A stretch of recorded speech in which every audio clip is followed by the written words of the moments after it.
One thing I've always hated is the cream headliner in the van, but now it's time to change that.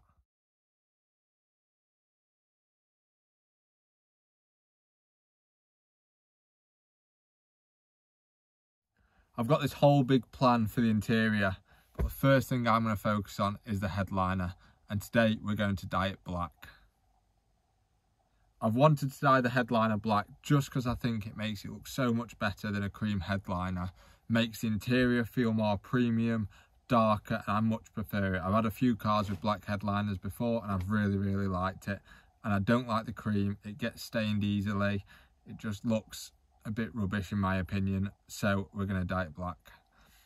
I know it's very common and a lot of people like to wrap theirs in Alcantara, but I prefer to use, I know a lot of people like to, I know it's very common, especially in the VW world, for people to wrap it in suede or Alcantara.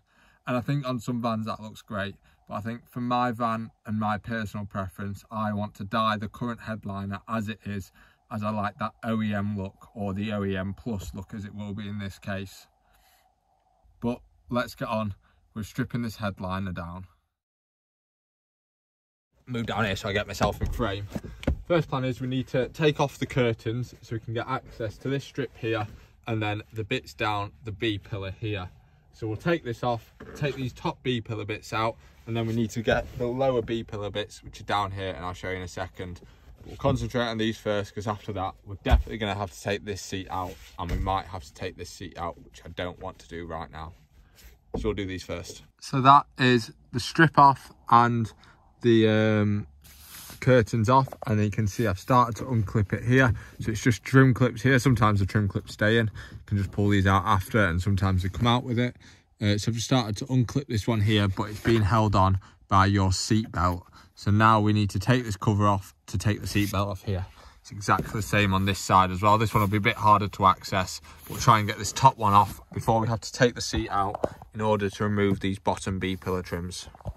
But this bit here really is really easy to take off. You can see there, it just clips in there with trim clips all the way along. So there's about 4 trim clips all the way along. And it also slides in and out of the trim clips, so you can easily get it from under here. Really easy. And then the headliner, you can see, is just then attached on like that.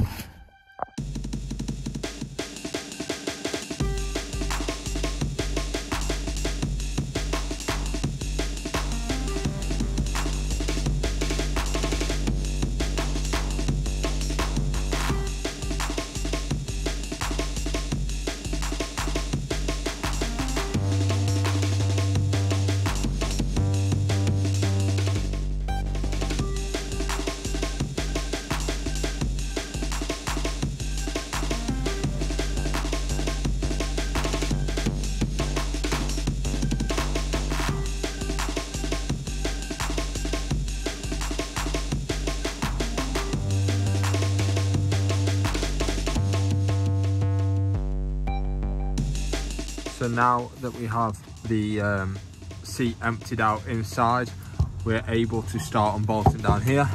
So down here, I believe it's either a 17 or a 16. I will double check that now, but I'm pretty sure it's a 16 because I remember being really confused last time. Oh, that one's loose anyway.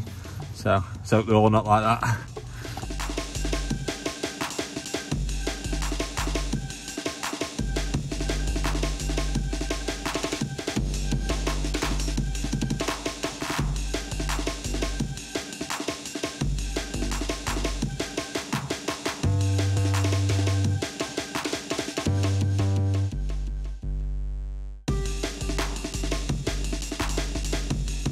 So everything is all unclipped, so now we need to we're just going to tilt the seat backwards so it comes back on itself like this, so we're able to get it out.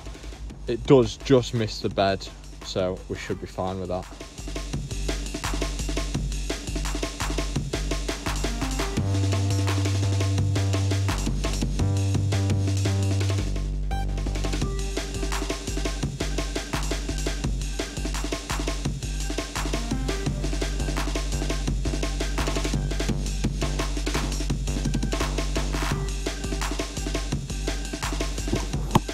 So that is all the B pillar trim off, all down here. You don't need to take the bottom bit off, to I can't think what I was going to say then. You don't need to take the bottom bit off to get the headlining out. I've just purely taken the bottom bit off as I'm going to dye the B-pillar trim in a later video, so I may as well get it off now because it doesn't make a difference whether it's on or off. If I'm having the top part of the B-pillar trim off, I may as well take the bottom bit off as well. So it was easy enough to do. It also meant that I was able to get the seatbelt out a bit easier. You can get the seatbelt all the way out without taking the bottom bit of the B-pillar trim off, but it makes it a little bit easier, and it's only a 5-second job to do. This side here, so if I just spin you around, I've got all this side off, and I did it without removing the seat, and that was just pushing the seat all the way forward like this, so I had a bit more access. But when I tell you it was a nightmare, it was a nightmare. So now we've removed all the trim around here, we're able to start removing the sun visors. So taking the passenger one out, I'm just going to do the driver's side now, and then once we've done this, we're going to do the handle as well. So the easiest way I found to do these is you unclip it here. You can use a flathead to pop that bit off there, and it's got 2 T20 Torx underneath there. Same again on this side, but 2 flatheads to pop this off, and then 2 T20 Torx under there. So we'll do that, and then you can take the full sun visor off, and it comes off in one unit, just like this. So it has this end on here and that on there, so we can dye all of this, get rid of these stickers, and try and make this look quite nice.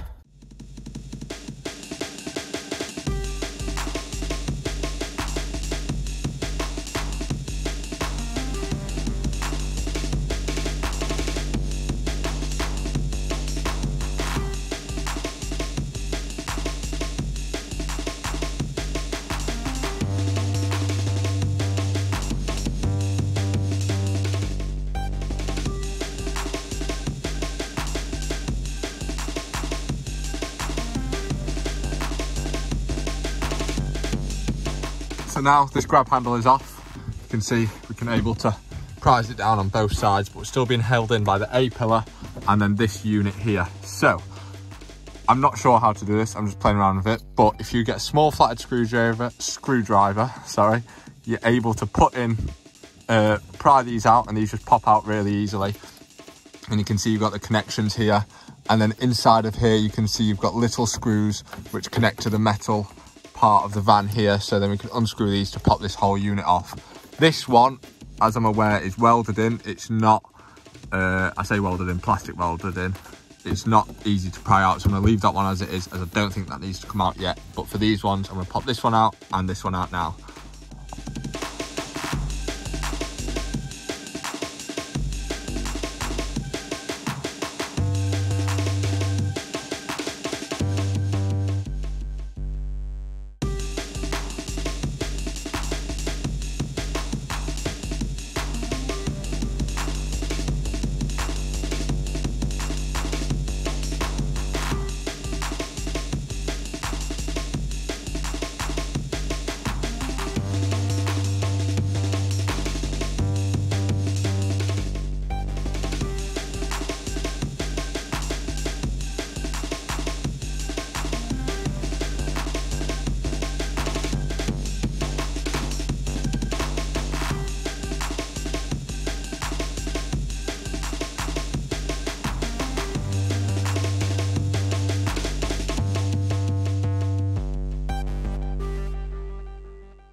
So now that all the headliner's out, it's time to remove the A-pillar trim so we can dye these at a later date. So, as you can see, this is just held in with 3 trim clips and they've all stayed intact, which is very nice. But the other thing to note is the speaker is plastic welded in here. So we're going to work out a way to drop this out so we can plug it back in so we don't lose any sound whilst it's out, because we're not going to be able to get it in and out and dyed all in one day. So we'll do that now. So now that the headliner's all stripped out, we can sound deaden and insulate this. The sound deadening insulation I've used is the same as what I've used all over the van, and it's been excellent. For the sound deadening, I've used Dodo Matte Deaden, and then for the insulation, I've used the Dodo Matte Thermo Van Liner. I've used this everywhere and it's been very good. The van's always very warm. I didn't necessarily need to sound deaden and insulate under there, but I thought whilst I've got the headliner off, I may as well take the opportunity to do it.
First, before dyeing the headliner, I'm just giving it a quick clean with some water and a sponge just to get up any marks.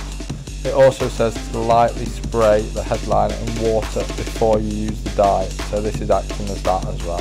So there are 3 methods to dye this headliner. First method was using a spray bottle and spraying the dye all over the headliner. Second method was to use a sponge and rub it into the headliner, and then the third method was to use a paintbrush and paint the dye on as you would if you were painting a wall. I had a crack at all 3 just to see which method was working out the best.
Spray bottle was definitely the best technique, but it wasn't drying evenly. So what I did, I sprayed the whole headliner of the van, let it dry a bit, and then gave it another second coat of spray, and then rubbed this dye in with a sponge to try and get as even coverage as possible.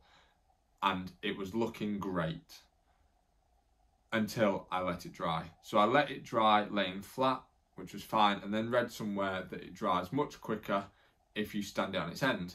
So for overnight, I moved it into the kitchen and stood it on its end, and this was what it looked like before I went to bed. And it was looking good. I was very, very happy with it. When I woke up in the morning, it was still looking identical. It was still a bit damp at the bottom, so I thought I'd flip the headliner upside down to bring the bottom to the top so that it had better, so it was going to dry better, and this is where it all went wrong. I'll take you into the kitchen and I'll show you what I mean. So if we have a look at it now, because I've flipped it, the wet dye has gone to the top and you can see it's ran down, and now we have this mark. So we're going to have to re-dye it again. It's not the end of the world because it was still quite light and I probably wanted it a darker colour, but it looks very, very rubbish now. So the plan is I'm going to respray the whole area and then let it dry again. I think the problem is I didn't let it fully dry between doing the coats, so I put loads and loads of dye onto it, which probably isn't the best idea. So I'm going to respray it all and then let it dry again. I'm also not going to use a brush because, as you can see, it looks like Hoover marks, but that is marks of the brush where it's lighter and darker. So we want to try and avoid that as well. So I'm just going to give it a full respray and let it dry, and fingers crossed this works. Now you're probably thinking, what happens if this doesn't work? Well, we've got a few options. First one probably is we're going to wrap the whole headliner in the carpet which I've used in the back of the van. So when I ordered the carpet for the back of the van, I over-ordered. I ordered loads of it. I think I ordered about 12 metres and I've used nowhere near that. So I've still got quite a bit of it left. So I'm able to wrap the headliner, if all goes wrong, in that carpet. I don't really want to do it because I like a bit of difference between the front and the back, make it feel like two different sections, but it might end up having to be like that, so we'll see. But let's give this a go. Let's re-dye this headliner and see how it turns out, and hopefully we're all going to be good. So this is how we're looking now. We look a lot better, but there's still some marks, so I'm going to give it another couple of coats. This was only one coat extra, so we'll give it another couple of coats and see how we're looking from there. I've not left it dry and stood up, I've only stood it up to film it. I'm just drying it laid down. I know it looks like you can see some marks there and stuff like that. That's just lighting and shadow. In person, just due to the camera, you can't see any marks on it at all. It looks really, really good.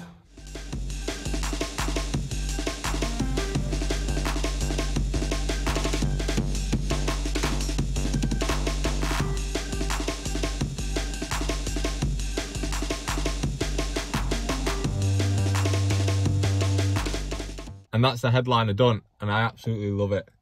Turned out so much better than I thought it was going to. It makes such a difference, even with just this being here, even with no trims on yet. So it makes such a difference with it all being black. I can't wait for the rest of it to all go black.